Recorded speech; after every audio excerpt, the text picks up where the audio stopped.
오늘은 구정설날 주일이기 때문에 여러분들께 다시금 새해 한 해 동안 하나님의 은혜를 충만히 누리시기를 말씀을 드립니다. 우리는 지금 계속 우리 사무엘상 말씀을 보고 있습니다. 블레셋이 하나님의 법궤를 빼앗아 갔습니다. 그런데 하나님께서는 그들의 조롱에 넘어가지 않았죠. 그래서 결국은 이제 그 빼앗겼던 하나님의 궤는 다시 이스라엘 진영으로 돌아오게 됩니다. 그래서 베세메스로 돌아왔습니다. 그런데 이 베세메스로 돌아온 법궤를 베세메스에 사는 사람들이 함부로 다루었습니다. 성물이잖아요. 근데 함부로 다루고 그것을 막 이렇게 열고 들여다보고 그러다가 하나님의 이제 진노를 샀던 것을 우리가 성경을 통해서 볼 수가 있습니다. 그렇기 때문에 얼마나 겁이 났겠습니까? 그러니까 이게 안 되겠다. 이 궤는 우리 진영에 있을 수가 없다. 그래서 이제 사람을 보내가지고 기럇 여아림 사람들이 오게 해서 그곳으로 하나님의 궤를 메어가도록 하는 것을 우리가 볼 수가 있습니다. 따라서 사무엘상 7장 1절 말씀을 한번 보실까요? 거기를 보시면 기럇 여아림 사람들이 와서 여호와의 궤를 옮겨 산에 사는 아비나답의 집에 들여놓고 그의 아들 엘리야사를 거룩하게 구별하여 여호와의 궤를 지키게 하였더니 이렇게 말씀합니다. 이 하나님의 궤가 베세메스에서 이제 이 기럇 여아림으로 옮겨졌는데 이 기럇 여아림은 숲의 성읍이라고 불리었습니다. 그렇기 때문에 산중 지역에 있는 그러한 동네였던 것을 우리가 알 수가 있습니다. 예루살렘에서 북서쪽으로 위치하고 있었는데 지도를 한번 보실까요? 이렇게 보시면 이제 예루살렘에서 약 북서쪽으로 위쪽에 있는 것을 볼 수가 있습니다. 이제 그것을 옮겨갔는데 옮겨가서 어디에 두었다고 합니까? 산에 있는 아비나답의 집에 하나님의 궤를 두었다. 이렇게 말씀을 합니다. 자, 그러면 우리 한번 생각해 보십시다. 원래 이 하나님의 궤는 실로에 있었잖아요. 그러면 이제 다시 이스라엘 진영으로 돌아왔기 때문에 실로에다가 안치하는 것이 맞는 거지 않습니까? 그런데 실로로 보내지 않고 기럇 여아림으로 보냈다는 것입니다. 왜 그랬을까요? 추측을 해보게 되는데 먼저는 이제 블레셋과 이스라엘이 싸우다가 법궤도 빼앗겼고 그리고 이제 모든 것이 블레셋 수중에 들어갔기 때문에 이 법궤가 안치되어 있던 중앙성소 실로도 틀림없이 회파되어져 버렸을 것이다. 이런 추측을 한번 해볼 수가 있습니다. 그렇기 때문에 이제 성소가 회파되었으니까 궤를 거기다가 다시 안치할 수 없는 것 아닙니까? 그런 이유를 하면 우리 생각할 수 있고 또 다른 이유는 자 이제 이 법궤는 하나님이 임재하는 상징의 성물이었습니다. 근데 그게 이제 빼앗겼어요.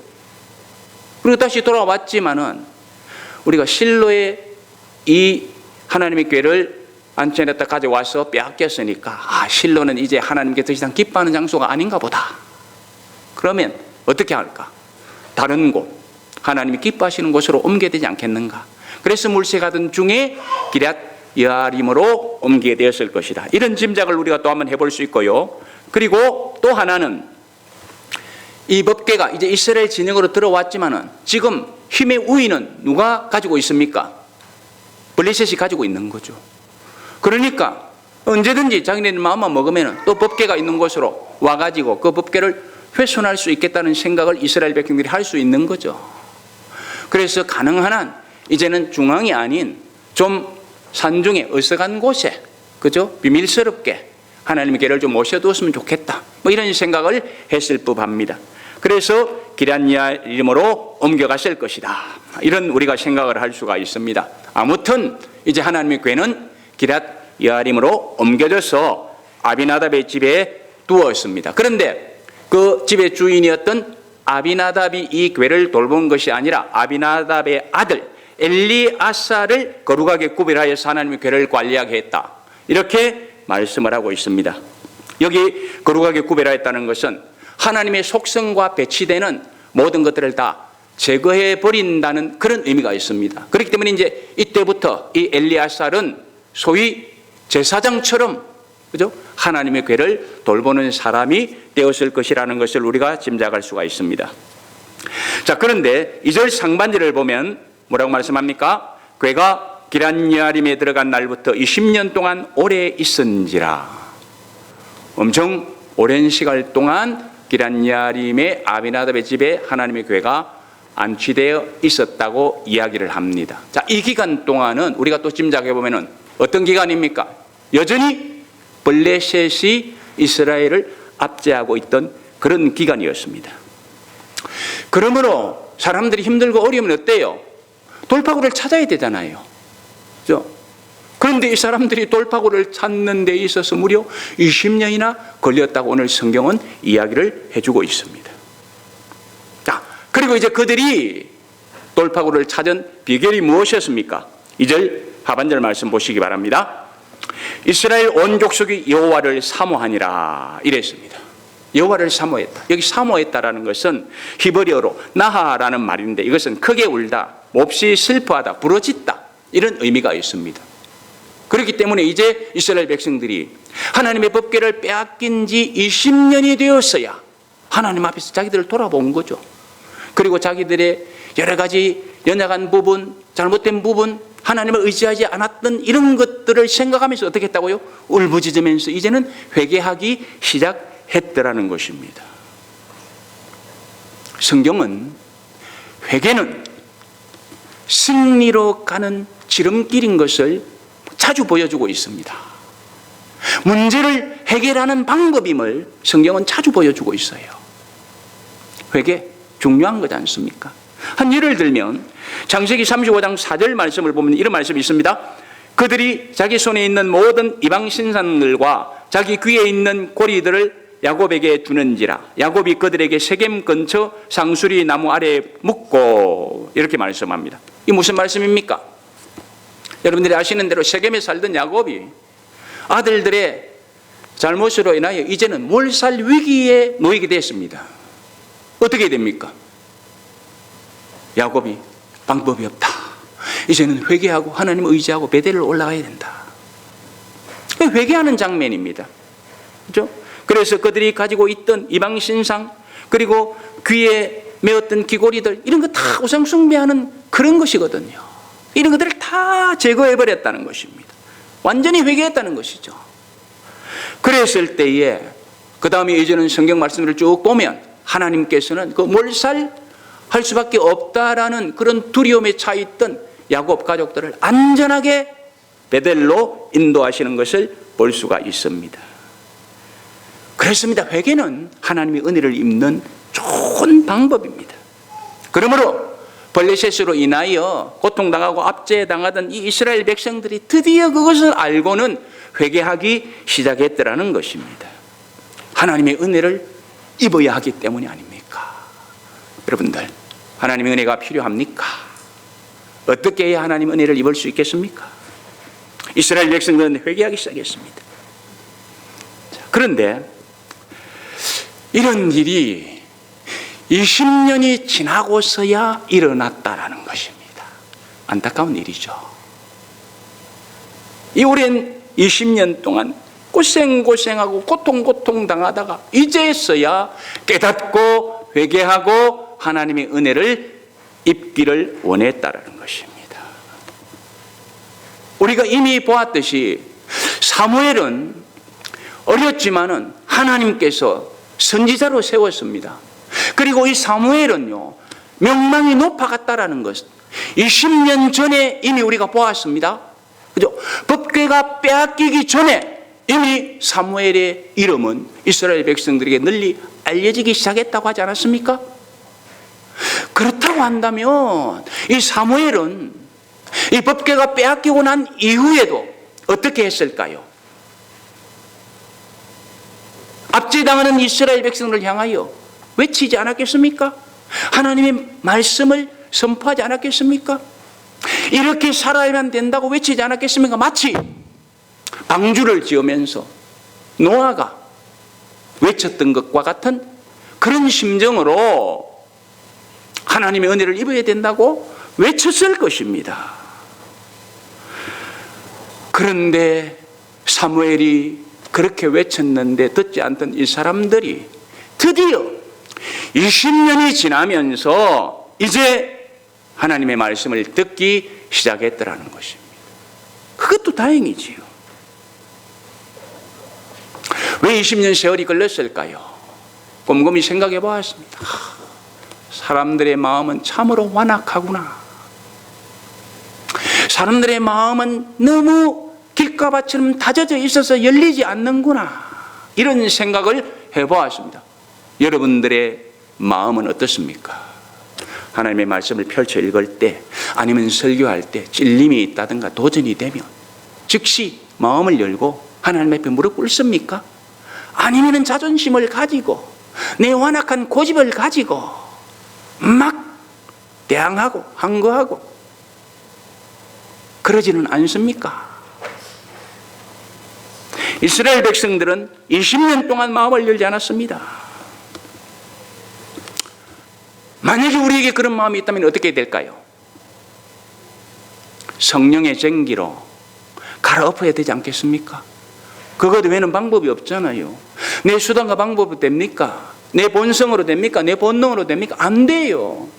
하나님의 은혜로 성령의 쟁기로 우리의 마음 갈아엎어야 됩니다. 우리의 마음이 길가밭이 다져져 있다면 그것을 부드럽게 하고 옥토밭이 되게 하는 방법은 다른 길은 없습니다. 성령이 갈아엎지 않으면 안 됩니다. 그러지 않는다면, 아니 20년이 아니라 30년, 40년 아니면 내 평생 동안 내 마음 갈리지 않습니다. 누가 내 마음을 갈아주겠습니까? 하나님의 은혜, 성령의 역사, 성령의 챙김만이 내 마음을 갈아엎을 수가 있습니다. 그러므로 저는 이런 기도문을 간단하게 한번 작성해 보았습니다. 그래서 같이 올려놨으니까 보실까요? 성령이여, 제 마음에 임하셔서 제 마음을 갈아엎어 주소서. 그래서 제 생각도, 제 자아도, 제 본능도 성령의 지배 아래 놓이게 하소서. 여러분, 이 은혜 아니면 우리의 마음 바뀌지 않습니다. 우리 마음 열리지 않습니다. 우리 마음 갈리지 않습니다. 이런 기도 우리는 정말로 간절하게 하나님 앞에 올려드려야 될 것입니다. 그래서 성령이 내 마음을 지배하고 성령의 장기가 나의 마음을 갈아엎을 때에 우리가 하나님 말씀에 민감하게 반응하고, 내가 읽을 때, 누가 들려줄 때, 설교를 들을 때, 아 그렇구나 그러면서 내 마음을 사로잡고 그것이 나의 삶을 새롭게 움직이게 하는 동기가 되게 될 것입니다. 이런 은혜가 우리에게는 절대적으로 필요한 거죠. 그런데 이스라엘 백성들은 20년 동안 그런 은혜를 누리지 못했습니다. 그러나 다행히도 20년이 지나면서 그들은 마음을 열었습니다. 그래서 그들은 여호와를 사모하기 시작했습니다. 회개함이 울부짖으며, 우리가 하나님을 의지하지 않고 이제까지 내 고집대로 내 자아대로 살아왔습니다. 울부짖었던 것입니다. 자, 그럴 때 3절 보시기 바랍니다. 보시면 사무엘이 이스라엘 백성들에게 말씀을 합니다. 만일 너희가 진심으로 여호와께 돌아오려거든 이방 신들과 아스다롯을 너희 중에서 제거하고 너희 마음을 여호와께로 향하여 그만을 섬기라. 그리하면 너희를 블레셋 사람의 손에서 건져내리라. 사무엘은요, 회개하는 이스라엘 백성들을 향해서 진심의 회개냐고 묻고 있는 것입니다. 왜 그러는 것일까요? 사람들에게는요, 이 변덕스러움이라는 거 있습니다. 조속으로 마음이 바뀌고, 그리고 옛날에 그러잖아요. 화장실 들어갈 때와 나올 때가 마음이 다르다고요. 지금은 회개하는 것 같은데 나중에 보니까 그것이 진실의 회개가 아니었던 것을 우리는 성경에서 보게 되기 때문에 그렇습니다. 한 예를 볼까요? 열왕기상 21장 27절 말씀 보면은 이런 말씀이 있죠. 아합이 이 모든 말씀을 들을 때에 그의 옷을 찢고 굵은 배로 몸을 동이고 금식하고 굵은 배에 누우며 또 풀이 죽어 다니더라.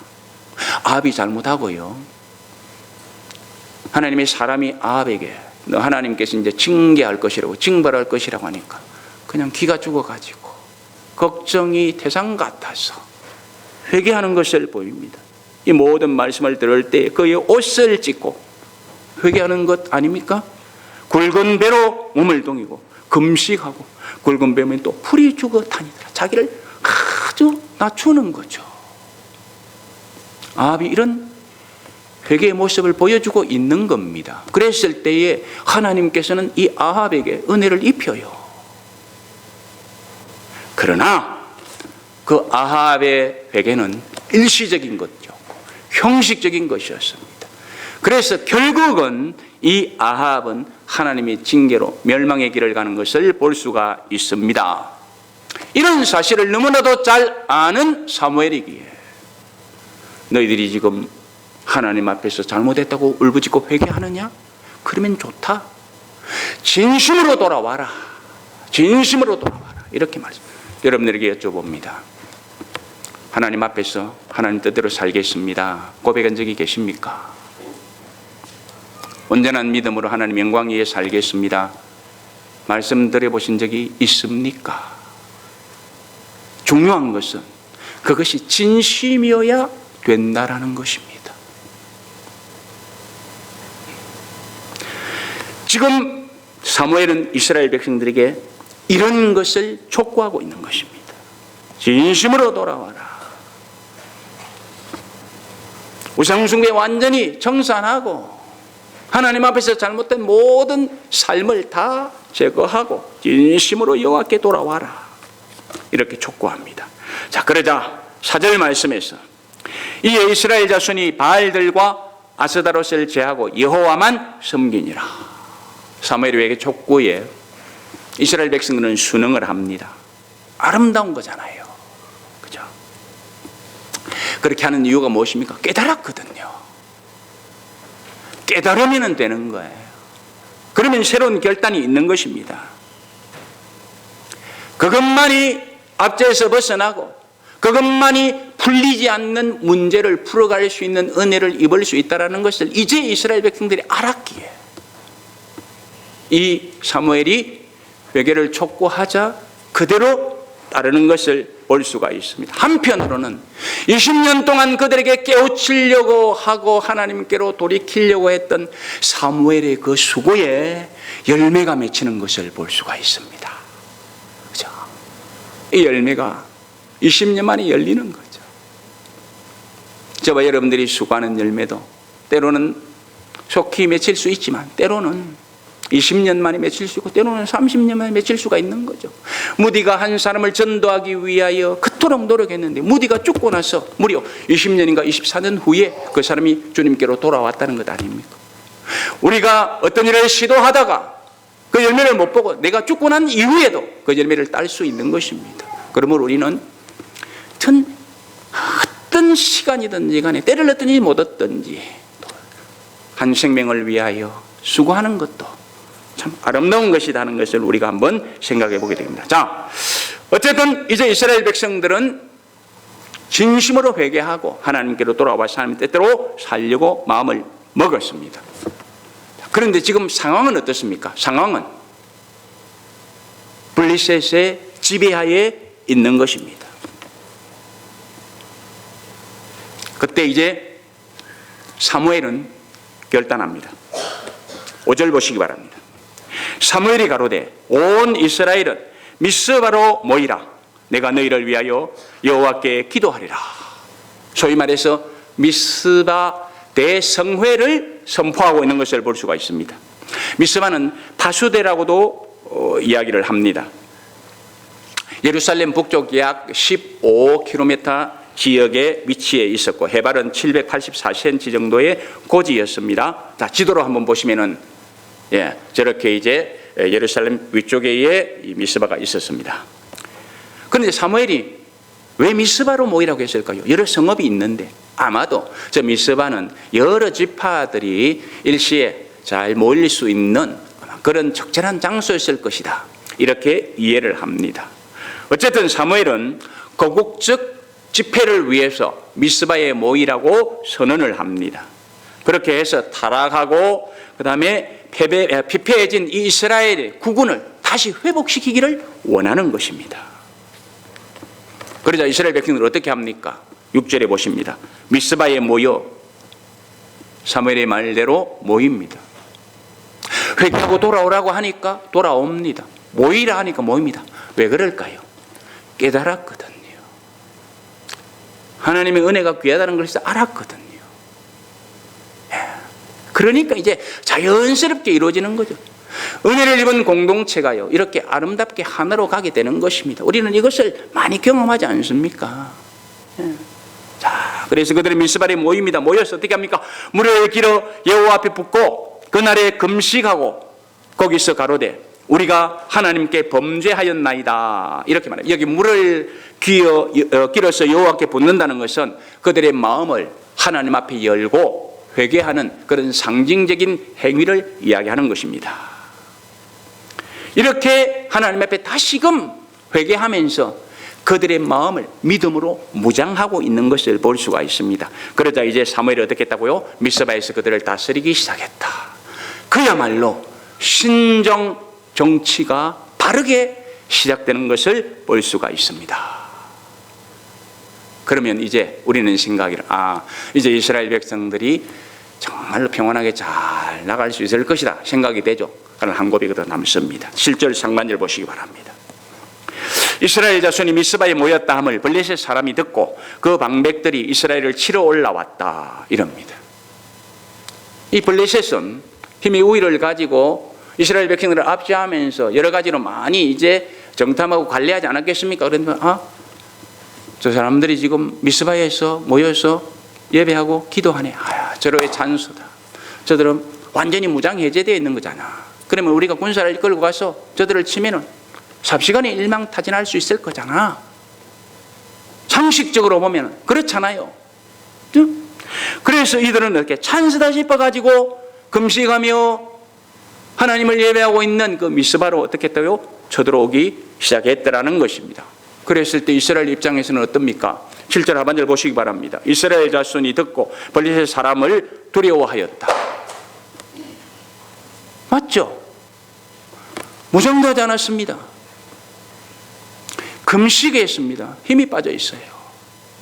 그럼에도 불구하고 지금 대적 힘의 우위에 있던, 철제 무기를 가지고 있던 블레셋이 공격에 오는 거죠. 당황하지 않을 수가 없습니다. 두려워하지 않을 수가 없습니다. 그러나 8절 보시기 바랍니다. 이스라엘 백성들은 사무엘에게 당신은 우리 하나님 여호와께 쉬지 말고 부르짖어 우리를 블레셋 사람의 손에서 구원하게 하소서. 참으로 잘하고 있는 것입니다. 그들은 진심으로 하나님을 섬기기로 결단했습니다. 그렇기 때문에 비록 힘의 우위를 가지고 철제 무기를 가지고 전에 싸워서 법궤까지 빼앗아갔던 그들이었지만은, 그래서 두려움이 있지만은 중요한 것은 무엇입니까? 하나님을 바라보는 거죠. 그래서 선지자 사무엘에게 하나님께 기도해 달라고 부탁을 하고 있는 것입니다. 참 잘하는 거잖아요. 이게 옳은 거잖아요. 제대로 된 거잖아요. 그러자 9절 상반절 말씀, 사무엘이 젖먹는 어린 양을 취하여 온전한 번제를 여호와께 드리고 이스라엘을 위하여 여호와께 부르짖었다. 기도 부탁을 했기 때문에 먼저 제사를 드리고, 그리고 하나님 이 상황을 보십시오. 이스라엘 백성들이 두려워하고 있습니다. 그러나 하나님은 전쟁에 능하신 신이 아닙니까? 전능하신 신 아닙니까? 사람에게 지지 않는 신 아닙니까? 하나님이여 도우소서. 기도한 것입니다. 이 기도에 하나님은 응답하십니다. 다시 말씀드립니다. 성도가 간절히 기도하면 하나님은 응답하십니다. 아멘 소리 드리려고 다시 한번 말씀드렸습니다. 이게 저와 여러분들의 신앙이어야 되지 않습니까? 고백이어야 되지 않습니까? 사무엘이 하나님 앞에 기도했을 때 하나님은 응답하셨습니다. 어떻게 응답하셨냐고요? 10절 보시기 바랍니다. 사무엘이 번제를 드릴 때에 블레셋 사람이 이스라엘과 싸우려고 가까이 오매 그날에 여호와께서 블레셋 사람에게 큰 우레를 발하여 그들을 어지럽게 하시니 그들이 이스라엘 앞에 패한지라. 하나님이 싸워주셨는데 어떻게 싸워주셨다고요? 큰 우레를 발해서. 그래서 이스라엘 백성들이 그 혼잡한 가운데서 그냥 그들을 공격해서 그들을 패배시키게 해주셨다는 겁니다. 기적의 역사로 승리를 얻도록 하셨던, 이 방법 외에는 이스라엘이 이길 수 있는 방법 없잖아요. 하나님이 기적의 역사로 이기게 해주신 것입니다. 따라서 11절 말씀 보시기 바랍니다. 이스라엘 사람들이 미스바에서 나가서 블레셋 사람을 따라 벳갈 아래에 이르기까지 쳤더라. 금식하면서 힘이 없던 그들이었지만 하나님이 기적으로 이기게 해주시니까 그냥 그들을 쳐부수는데 벳갈 아래까지 쳐부sus다고 합니다. 벳갈이 어딘지에 대해서는 잘 모릅니다. 그러나 분명한 것은 멀리까지 그들을 추격했고 그래서 그들을 대파하고 승리했다라는 것을 분명히 말씀해 주는 것 아닙니까? 하나님의 은혜죠. 그렇습니다. 은혜 입으면 승리가 있습니다. 은혜가 있으면 구원이 있는 것입니다. 은혜 입으면 살 길이 있는 거죠. 그러므로 우리에게는 하나님의 은혜가 절대적으로 필요합니다. 은혜 아니면 안 되는 거예요. 예. 따라서 하나님은 사무엘에게 은혜를 주셨습니다. 이스라엘 백성들에게 은혜를 주셨습니다. 이 은혜로 대성한 사무엘은 어떻게 합니까? 12절 말씀 보시기 바랍니다. 도를 취하여 미스바와 센 사이에 싸워 이르되 여호와께서 여기까지 우리를 도우셨다 하고 그 이름을 에벤에셀이라 하니라. 수십 년간 이스라엘을 괴롭혔던 이 블레셋을 물리치고는 전승기념비를 세우고 그 이름을 에벤에셀이라 이렇게 불렀다는 것입니다. 여기까지 도우셨다. 여러분, 여기까지 도우셨다고 고백하는 그런 은혜가 있기를 바랍니다. 오늘도 내일도 앞으로 남은 생에도 하나님이 여기까지 도우셨다. 에벤에셀. 자, 에벤에셀의 은혜가 있으니까 또 어떤 복이 따라오는가 보십시다. 13절. 이에 블레셋 사람이 굴복하여 다시는 이스라엘 경내에 들어오지 못하였으며 여호와의 손이 사무엘에 사는 날 동안에 블레셋 사람을 막으셨더라. 이제는 더 이상 블레셋을 두려워할 이유가 없습니다. 진정한 자유를 누리면서 살아갈 수가 있습니다. 하나님이 주시는 자유. 오 자유, 오 자유. 나는 기뻐하리라. 이스라엘 백성들이 이 자유를 얻었습니다. 그리고 14절 보시기 바랍니다. 블레셋 사람이 이스라엘에게 빼앗았던 승업이 에그론부터 가드까지 이스라엘에게 회복되니, 회복입니다. 회복의 역사 필요하지요. 이스라엘은 회복했습니다. 그 다음에 이스라엘이 그 사방 지경을 블레셋 사람의 손에서 도로 찾았고 또 이스라엘과 아모리 사람 사이에 평화가 있었더라. 회복뿐이 아니라 이제는 평화를 누리는 시대를 열어갈 수 있었다고 합니다. 자유, 회복, 평화, 이거 저와 여러분들에게 다 필요한 것 아닙니까? 다시 말씀드립니다. 자유, 회복, 평화, 이것만 누릴 수 있다며 참으로 복된 사람 아니겠습니까? 이스라엘 백성들은 이 은혜를 누리기 시작했습니다. 누가 어떻게 이 은혜를 누립니까? 하나님을 바라본 그들이었습니다. 진정으로 회개한 그들이었습니다. 지도자 사무엘의 이야기를 듣고 하나님 앞에 나와 예배하며 그들의 죄를 통회했던 그들이었습니다. 그럴 때 하나님께서 자유와 회복과 평화를 누릴 수 있도록 했습니다. 사실 지금 블레셋의 앞자에 있습니다. 그런 그들이 미스바에서 그냥 오픈되어 예배하며 금식하고 있어요. 이것은 세상 말로 하면은 안 되는 거예요. 그러면 안 되는 거예요. 그런데 이스라엘 백성들은, 사무엘은 블레셋보다 크신 능하신 하나님을 바라보고 그분을 의지했기 때문에 그렇게 할 수가 있었던 것입니다. 믿음이 이기는 것이죠.